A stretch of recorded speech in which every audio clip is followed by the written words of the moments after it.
जय हिंद साथियों, स्वागत है फिर से स्टडी विथ सम्राट पर। साथियों, आप लोगों को पता ही होगा बीपीएससी यानी कि 7th बीपीएससी के एग्ज़ाम बहुत ही नज़दीक है।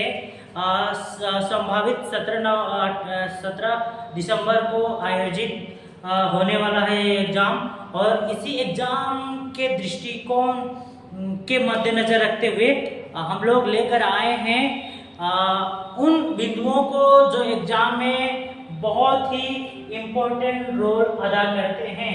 आप लोगों को करंट अफेयर पर जबरदस्त पकड़ बनाना है। एक तो योजनाओं को पूरा चार्ट जाना है, यानी कि बिहार सरकार की जितनी सफल योजनाएं रही हैं उन्हें एक बाय एक करके आप लोग याद कर लें, क्योंकि वहां से प्रश्न बनता है किसी इंडेक्स में बिहार का कोई स्थान है किसी भी रूप में, तो उसे भी आप लोग को याद होने चाहिए। साक्षरता के दृष्टि से कौन से जिले छोटे बड़े ये भी याद होने चाहिए, और यहाँ से प्रश्न बनते हैं, हर साल बने हैं। अगर आप लोग प्रीवियस ईयर प्रश्नों को उल्टा कर अगर देखे होंगे तो साथियों हम लोग आइए देरी न करते हुए क्लास को आगे बढ़ाएं, और आप लोग की दुआ से हम लोग एक बैच लॉन्च किया था बिहार पुलिस कांस्टेबल का, और बताते हुए मुझे बहुत ही हर्ष हो रहा है कि हमारे संस्थान से केवल 2 बच्चियों ने बिहार पुलिस कांस्टेबल का रिटन एग्जाम दिया था, और दोनों में से दोनों ने ही क्वालिफाई कर लिया है। अब फिजिकल में लग चुकी है, और मेरी शुभकामनाएं हैं, उम्मीद है कि हो जाए, क्योंकि पहले ही प्रयास में उन दोनों ने निकाला है एग्जाम। तो साथियों आइए देरी न करते हुए देखते हैं। ये हिंदुस्तान अखबार में आया हुआ है, और इसी लिहाज से ये बहुत ही प्रामाणिक हो जाता है, ऑथेंटिक न्यूज बन जाता है। क्या है तो देखते हैं। आया हुआ है और बहुत ही ऑथेंटिक है। ऐसे चीज़ों को हम लोग को कवर करना है, और यहीं से एग्जाम में सीधे उठाकर कॉपी पेस्ट कर दिया जाता है। बच्चे कहते हैं अरे इसे तो हम लोग पढ़ा ही नहीं था, सिलेबस में है ही नहीं है। तो सिलेबस में कैसे रहेगा जब आप लोग करंट अपडेटेड नहीं है, वर्जन नहीं है।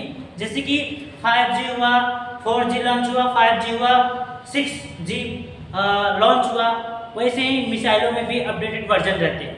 वैसे ही करंट अफेयर और आयोग की तैयारी कर रहे हैं तो आप लोग को भी अपडेटेड वर्जन होना पड़ेगा। तो क्या लिखा है देख लेते हैं। बिहार के शिक्षण संस्थानों की NIRF एक संस्था है, रैंकिंग में सुधारिए। कौन? तो बिहार के शिक्षण संस्थानों ने किसमें? तो NIRF में अपनी रैंकिंग को मजबूत किया है बिहार के शिक्षण संस्थानों ने। IIT समेत किस कॉलेज को कौन सा स्थान मिला है, तो उसे भी देखते हैं।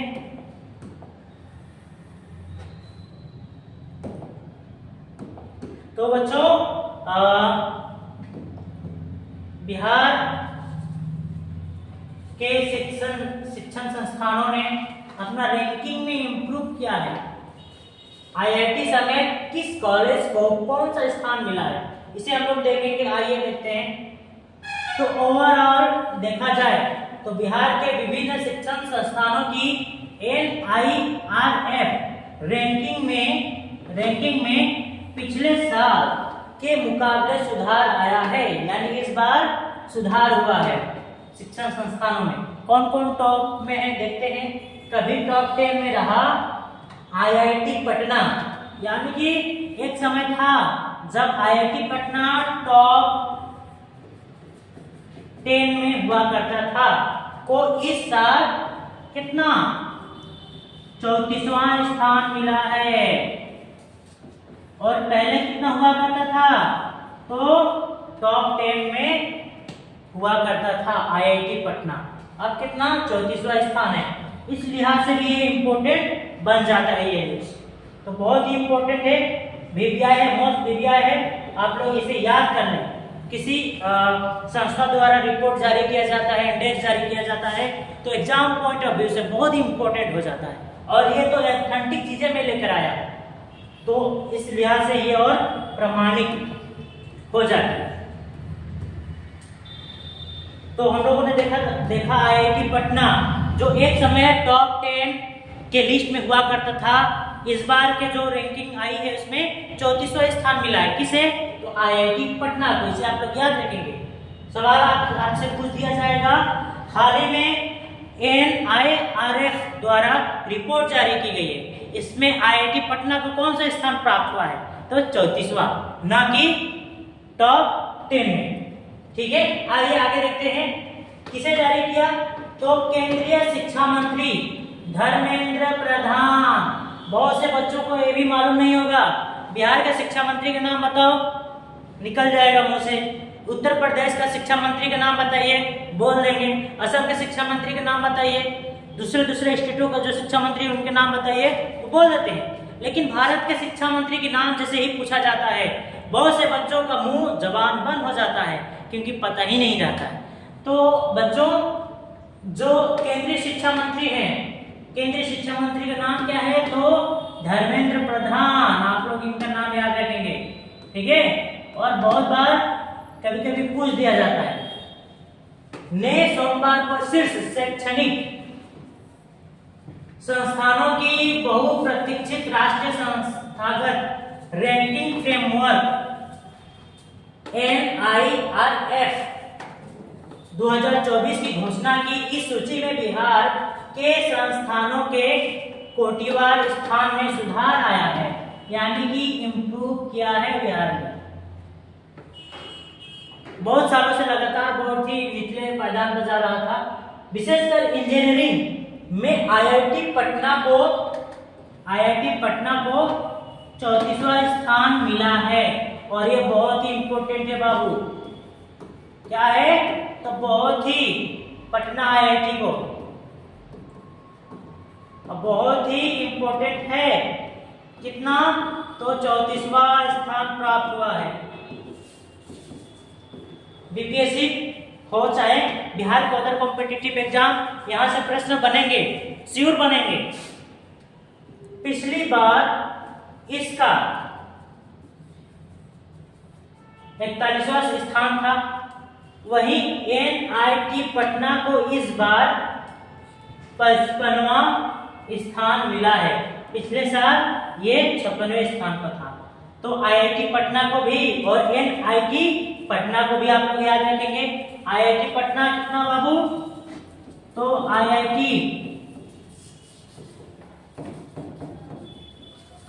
पटना को कितना? तो 34वां स्थान प्राप्त हुआ है। फिर NIT को कितना? तो इन्हें मिला है 55वां, यानी कि एक रैंक इंप्रूव किया है। तो दोनों को आप लोग याद रखेंगे। बहुत ही मस्त वीडियो है और बहुत ही ऑथेंटिक चीजें हैं, यहाँ से प्रश्न बनेंगे, तो आप लोग याद रखेंगे। चलिए आइए आगे बढ़ते हैं। और हाँ, अभी तक आप लोगों ने चैनल को सब्सक्राइब नहीं किया है तो कृपया कर लें। स्टडी विद सम्राज आप लोगों के लिए कड़ी मशक्कत के साथ ऐसे ऑथेंटिक चीजों आप लोग के समक्ष लाने का प्रयास करता है जो बहुत ही इम्पोर्टेंट रहता है, और इम्पोर्टेंट का ही यहाँ पर स्वागत होता है। तो साथियों, हम लोगों ने रिजल्ट दे चुके हैं। 2 बच्चियां थी, दोनों में से दोनों ने क्वालिफाई कर लिया है। तो इससे क्या सिद्ध होता है? अगर दोनों देती, दोनों का नहीं होता, या तो टीचर बेकार बकवास पढ़ा रहा है या उसके कंटेंट में कोई दम नहीं है। लेकिन दोनों में से दोनों को एग्जाम क्रैक करना कोई इत्तेफाक नहीं हो सकता। ठीक है साथियों, तो स्टडी विद सम्राज के साथ बने रहें। चैनल को सब्सक्राइब कर दें, अपने साथियों में भी शेयर कर दें। ठीक है साथियों, चलिए आगे बढ़ते हैं। इस बार कुल 16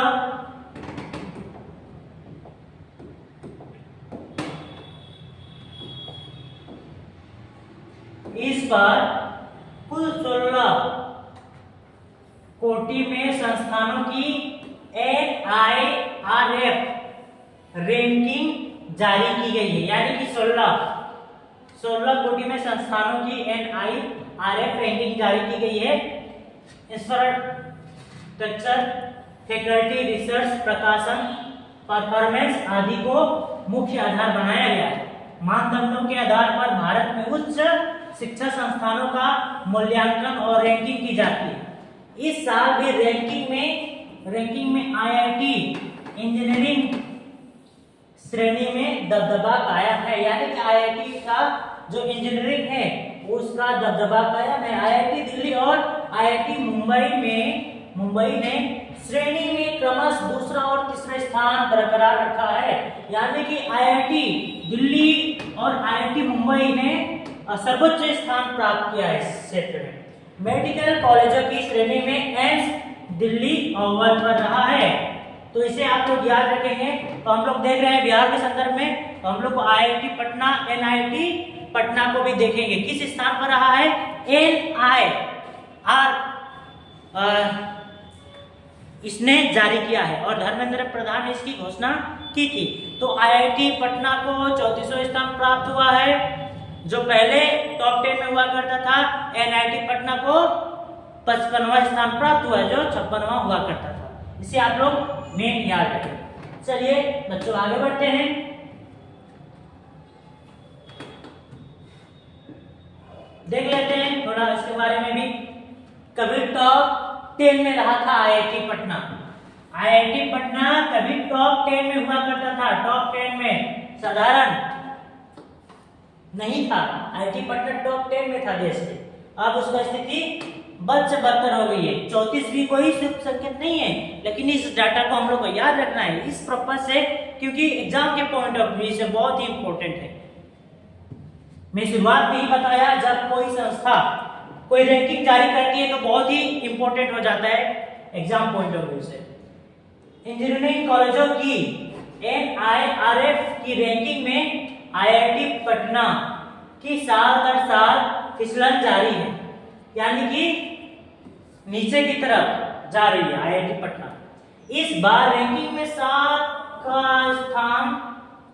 स्थान का सुधार हुआ है। किसका? तो आईआईटी पटना का थोड़ा इंप्रूव किया है, यानी कि थोड़ा इंप्रूव किया है आईआईटी पटना ने। लेकिन कभी टॉप 10 में शामिल रहने वाला संस्थान टॉप 20 में जगह नहीं बना पाया है, यानी कि टॉप 20 में भी जगह नहीं बना पाया है। राष्ट्रीय प्रतिस्पर्धा में गिरे ग्राफ से इसकी साख पर इस रैंकिंग से भारी असर पड़ सकता है। खुद का रिकॉर्ड ही एक बड़ी चुनौती है जो वर्ष 2016 में हासिल किया गया था। 2016 में इंजीनियरिंग कोटि में 10वां स्थान पर था। कौन? बाबू, तो आईआईटी पटना। इसे आप लोग याद रखेंगे, टॉप 10 में था, टॉप 10 में। अब कितना है 2024 में? तो 34वां स्थान प्राप्त है और बहुत ही खराब स्थिति में है आईआईटी पटना। इसे शुभ नहीं माना जा सकता और इसकी साख पर असर पड़ सकता है। इसका फायदा क्या होते हैं? जब टॉप 10 में या टॉप 20 में कोई भी संस्थान रहता है तो देश विदेश से अन्य जगहों से बच्चे आते हैं, दाखिला कराते हैं, पढ़ते हैं और उसका जो चीजें हैं बेहतर होती है। तो कुछ इसके भी फायदे रहते हैं। पिछले 8 साल के रैंकिंग पर गौर करें तो अब तक 31 पायदान की गिरावट आई है। 2022 में यहाँ 33वें स्थान पर पहुंच गया। विशेषज्ञ बताते हैं कि रैंकिंग में गिरावट से राष्ट्रीय फलक पर इसका असर तो दिखेगा ही, साथ ही छात्रों के द्वारा नामांकन के लिए कैंपस चयन को लेकर अरुचि बढ़ेगी। ठीक है, चलिए आगे बढ़ते हैं। क्या पड़ता है रैंकिंग का प्रभाव? तो NIRF 5 मानकों पर रैंकिंग करता है।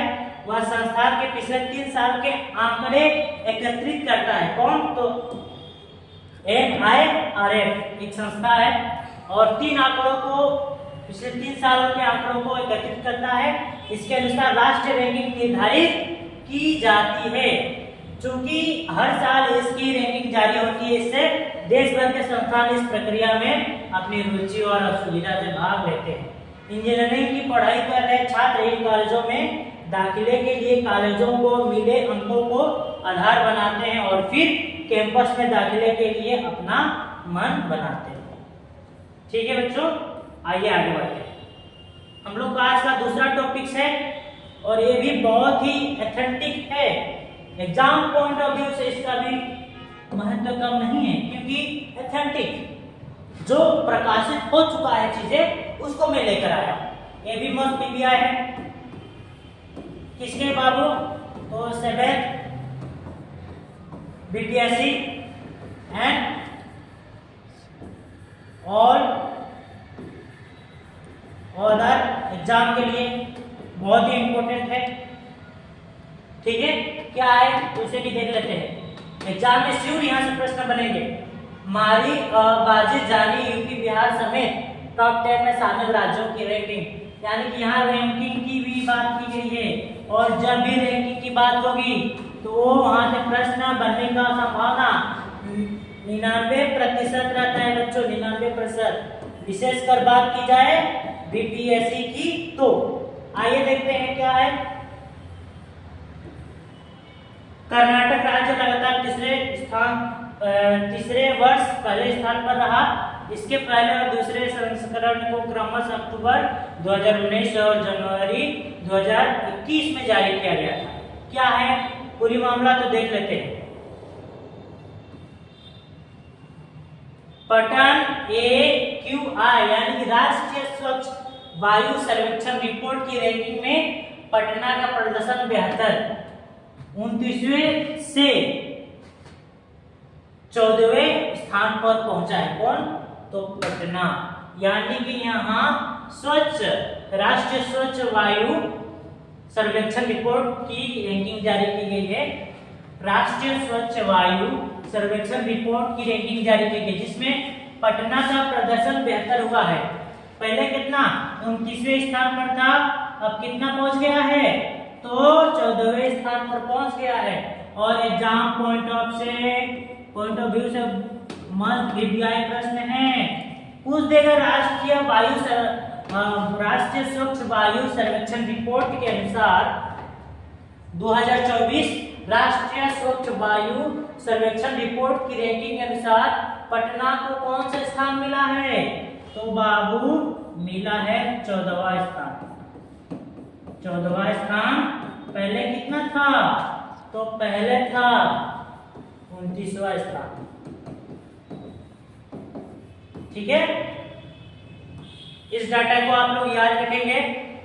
राष्ट्रीय स्वच्छ वायु सर्वेक्षण रिपोर्ट की रैंकिंग जारी की गई, जिसमें पटना ने बेहतर प्रदर्शन करते हुए 29 से छलांग मारकर 14 तक पहुंच गया है इसका स्थान। और मस्त बीपीआई प्रश्न है, यहां से प्रश्न शेड्यूल बनेंगे। पटना ने वायु गुणवत्ता में सुधार किया है। पटना देश में 10 लाख प्लस वाले शहरों में 14वें स्थान पर है, और गया जो गया डिस्ट्रिक्ट है 10 लाख में से 3 लाख वाले शहरों में 8वें स्थान पर है। तो इस डाटा को भी आप लोग याद रखेंगे। बिहार की राजधानी पटना ने आबोहवा को स्वच्छ रखने के लिए उठाए गए कदमों में उल्लेखनीय सुधार किया है, और उसे स्वच्छ वायु सर्वेक्षण रिपोर्ट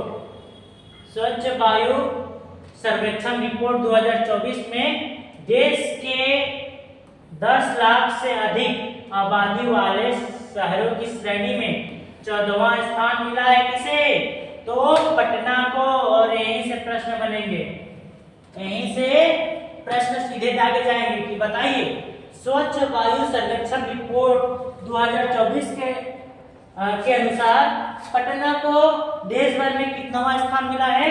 तो 14वां स्थान मिला। यहाँ से प्रश्न बनेगा यूपीएससी में। और मैं क्या बोला आपको? जब भी कोई रिपोर्ट जारी की जाती है तो 99% संभावना रहता है प्रश्न यहाँ से डालते हैं, क्योंकि क्लाइमेट की बातें अभी ट्रेंडिंग में पूरे विश्व में, तो स्वाभाविक यहाँ से प्रश्न सीधा उठाकर छापते हैं। ठीक है बच्चों, आइए आगे बढ़ते हैं। पिछले साल के सर्वेक्षण में पटना को 29वां स्थान से संतोष करना पड़ा था। केंद्रीय पर्यावरण वन एवं जलवायु परिवर्तन मंत्रालय की तरफ से 2024 में किए गए सर्वेक्षण में पटना को, ठीक है, में से 176 अंक मिले हैं। ठीक है, तो इस चीज को आप लोग याद रखेंगे, ये अंक मिला है पटना को, और इस अंक के साथ कितना, तो पटना है 14वें स्थान पर, 14वां स्थान प्राप्त हुआ है। पहले कितना था, तो 29 स्थान पर था, 29वें स्थान पर क्रमश वो बना हुआ था। आइए आगे बढ़ते हैं, बहुत ही इंपॉर्टेंट है। ठीक है, वही रिपोर्ट है, रिपीट हुआ है चीजों को।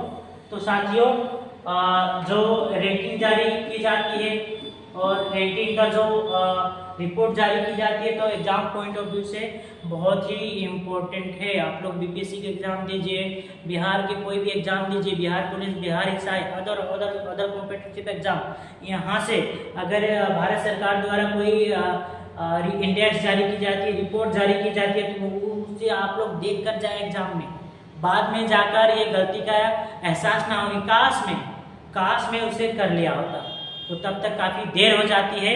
और बहुत ही ऑथेंटिक चीजें मैं लेकर आया था 7th बीपीएससी को देखते हुए। एग्जाम बहुत ही नजदीक है, हम लोग का टारगेट क्या है, टारगेट है 7th बीपीएससी। ठीक है, 7th बीपीएससी और ऑथेंटिक चीजें ही मैं आप लोग को दूंगा, हमेशा से देते आया हूं। आप लोग मेरे चैनल को सब्सक्राइब कर दें, लाइक कर दें, बेल आइकन को दबा दें, अपने साथियों में शेयर करना ना भूलें। यही मेरे लिए गुरु दक्षिणा होगी। बहुत बहुत धन्यवाद। जय हिंद, जय भारत।